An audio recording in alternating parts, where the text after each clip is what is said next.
we'd like to finish off, if that's all right, with a few questions that our website readers have sent in. Yeah, for sure. Yeah. What's your favourite track on the album? Probably Dancing in the Factory. And why is that? Well, it's a traditional tune, which I quite like. I've always been quite uncomfortable singing my own songs, so somehow having a traditional tune makes me feel more comfortable singing it, because I am a folk singer. I sing traditional songs, and so because it's at least partly traditional, I particularly enjoy singing it. But it's also, I think it's in a way the most uplifting, and also the opposite of that as well at the same time, which I quite like. Did you enjoy working with the Tacit Ensemble? I did very much enjoy it, yeah. Are there any plans to take that any further, anyhow?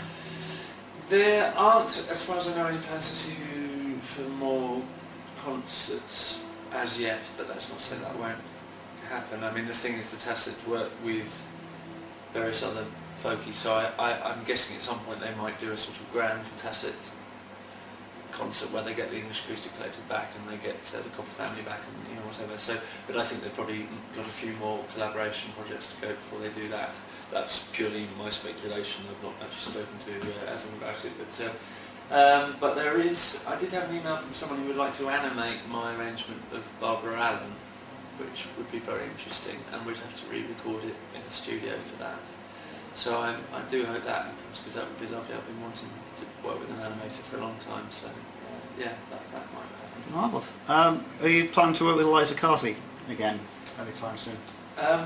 Well, not that you're not busy enough. Yeah, well, I mean, I have officially left the band, but the Ratcatchers are officially still a band, even though she hasn't gigged with them since I left. And last time I spoke to her, she was very keen to do the next Ratcatchers album, which we were sort of working on up to the point at which I left. So we had about 4 or 5 tracks ready for that. Last time I spoke to her, the idea was that I would go into the studio to get those songs down, and possibly some other stuff, sort of as a guest, I guess. So I would love to do that, and I'd certainly love to work with Eliza again. I couldn't commit to all the touring anymore, so that was why I left. But no, the gigs were fantastic, and it was a great privilege actually to be in that band. Okay, and to finish off, considering your theatrical style of singing and performing, have you ever thought of treading the boards as an actor? I have done. You have done? I've done. Well, I mean, I did it once professionally, as in a professional show. I didn't get paid. It was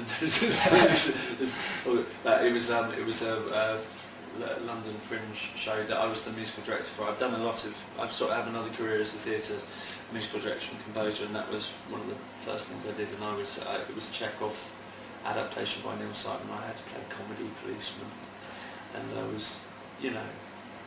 wasn't terrible, but I'm not the world's greatest actor when it comes down to it. So no is probably the shortest. I had vaguely wondered about doing an album of theatre music, but with maybe potentially with the Remnant Kings or something. I kind of went off that idea, and I can't remember why. So maybe I'll look at it again. Yeah, there's quite a lot of good stuff. I suppose the problem with it is that every show has a different style. So an album of songs from 15 different shows might be a bit strange, but maybe it would. I don't know. Yeah, so it's a free download of 2 of my theatre tracks on jonboden.com that people are welcome to if they want to. Thank you very much. Okay. Thanks for your time. My pleasure.